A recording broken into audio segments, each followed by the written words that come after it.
মাশরাফি বিন মুর্তজা বাংলাদেশ ক্রিকেটের জন্য এক সুবর্ণ যুগের সূচনা করেছিলেন। অধিনায়ক হিসেবে তিনি টাইগারদের মনোবলকে অসাধারণভাবে শক্তিশালী করেছিলেন। চোখে চোখ রেখে খেলা, দলের সঙ্গে একাত্মতা এবং অনুপ্রেরণামূলক নেতৃত্বে দলটি বারবার সাফল্য পেয়েছে। ক্যাপ্টেন ফ্যান্টাস্টিক উপাধিপ্রাপ্ত মাশরাফি অনেক খেলোয়াড়ের পারফরমেন্স উন্নত করেছিলেন এবং দলের অনুপ্রেরণার উৎস ছিলেন। তার অসাধারণ ক্যাপ্টেনশিপ বাংলাদেশ ক্রিকেট ইতিহাসে অমলিন হয়ে আছে। তাহলে চলুন জেনে নেওয়া যাক মাশরাফি কিভাবে বাংলাদেশ ক্রিকেটের ইতিহাসে অন্যতম সফল অধিনায়ক হয়েছেন। 2004 সালের শুরুতে বাংলাদেশের ক্রিকেটের অবস্থা ছিল অনিশ্চিত। এমন সময় মাশরাফি বিন মুর্তজা ওয়ানডে ও টি-20 দুই দলের অধিনায়ক হিসেবে দায়িত্ব নেন। তার নেতৃত্বে বাংলাদেশের শুরুটা ছিল দারুণ। জিম্বাবুয়ের বিরুদ্ধে 5-0 ব্যবধানে হোয়াইট ওয়াশ করে তার নেতৃত্বের দক্ষতা স্পষ্ট হয়। 2005 সালের বিশ্বকাপে মাশরাফি বাংলাদেশকে প্রথমবারের মতো কোয়ার্টার ফাইনালে নিয়ে যান। ভারতের বিরুদ্ধে কোয়ার্টার ফাইনালে হারলেও মাশরাফির নেতৃত্বের প্রশংসা অব্যাহত থাকে। শুধুমাত্র খেলাই নয়, আম্পায়ারিং নিয়ে কিছু বিতর্কও ছিল। পরে শ্রীলঙ্কার মাটিতে পাকিস্তানের বিরুদ্ধে বাংলাদেশ 3-0 ব্যবধানে হোয়াইট ওয়াশ করে।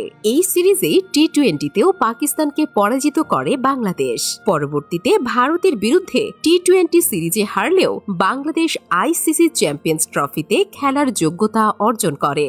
মাশরাফির নেতৃত্বে এই সাফল্যের ফলে তিনি দলের সদস্য ও ভক্তদের মনে গভীর ছাপ রেখে যান। 2006 সালে বাংলাদেশের এশিয়া কাপে মাশরাফি বিন মুর্তজার নেতৃত্বে দলটি দ্বিতীয়বারের মতো ফাইনালে পৌঁছায়, কিন্তু মুশফিক মাহমুদুল্লাহর কিছু ভুলের কারণে ট্রফি জয়ের সুযোগ হাতছাড়া হয়। তখনকার ক্রিকেট বোর্ডের সহসভাপতি মাহমুদ আনাম মাশরাফিকে দীর্ঘদিন অধিনায়ক হিসেবে বিবেচনা করেছিলেন, কিন্তু 2009 সালের বিশ্বকাপে বাংলাদেশের খেলা তেমন উন্নতি করতে না পারায় ব্যাপক সমালোচনা তৈরি হয়। মাশরাফি বাংলাদেশের অন্যতম ক্রিকেটার। তিনি একাধিক প্রজন্মের খেলোয়াড়দের সঙ্গে খেলেছেন। আকরাম, মাহমুদ, মাসুদ থেকে শুরু করে শরীফ, আসাদুল, অলোক, আফতাব এবং পরবর্তী প্রজন্ম সাকিব, তামিম, মুশফিক এবং অনেক অন্যান্য খেলোয়াড়দের সাথে তিনি মাঠে নেমেছেন। জান্নি, মিরাজ, সাব্বির, তাসকিন সহ অনেক ক্রিকেটারের সঙ্গে তিনি দীর্ঘদিন ক্রিকেট খেলেছেন। এমনকি আফিফ, শান্ত ও নাইমের সাথেও খেলেছেন। এই দীর্ঘ সময়ে তিনি খেলোয়াড় ও অধিনায়ক হিসেবে নিজেকে প্রতিষ্ঠিত করেছেন। জয়ের পরিসংখ্যান অনুযায়ী মাশরাফি বাংলাদেশের সবচেয়ে সফল অধিনায়কদের একজন। 86টি ওয়ানডে ম্যাচে অধিনায়কত্ব করে 56টি ম্যাচ জেতা এই অসাধারণ সাফল্য কোনো বাংলাদেশি অধিনায়কের রেকর্ডে নেই।